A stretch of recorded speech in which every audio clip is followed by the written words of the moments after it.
All right, prime numbers are one of the more interesting numbers that we come across.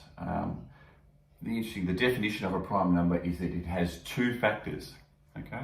We often get this description confused where people will say that it's itself and one. That's not accurate enough for our purposes. It has to have two factors, okay? Because if we apply the rule of itself and one, then the number one itself would be prime, and number one is not prime. So, for example, the number 3 is prime because the factors of it are 1 and 3, so there's two factors, and 1 times 3 gives you 3.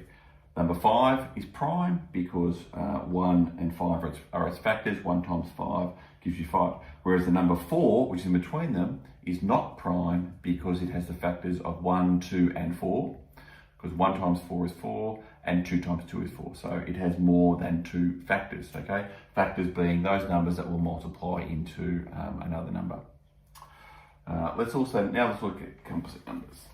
Okay, so the alternate to prime numbers are composite numbers, and these are the ones that have more than two factors. So as for example before, 4 is a composite number because its factors are 1, 2, and 4, because 1 times 4 is 4, and 2 times 4 is 8.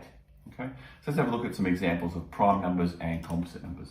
One of the most common questions you get asked is what are all the prime numbers 1 through to 20? So they are 2, 3, 5, 7, not 9, because 3 goes into 9, 11, 13. So at this point, hopefully you've picked up on the idea that other than 2, all the other even numbers are eliminated, okay? And then other than 5, all the multiples of 5 get eliminated. So it starts to become a bit easier as to identify which numbers will be prime and which ones won't be.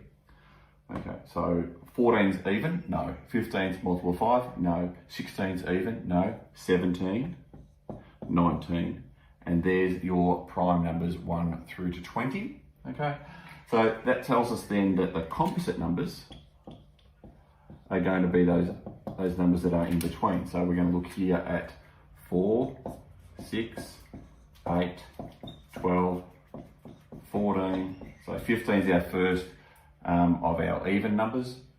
Sorry, of our odd numbers in amongst all these even numbers. So then obviously 16, 18, and 20, okay?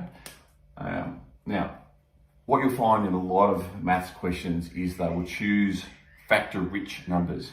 So some of the numbers they'll choose will be numbers like 24, 36, 48, 64. And this is because they've got lots of factors.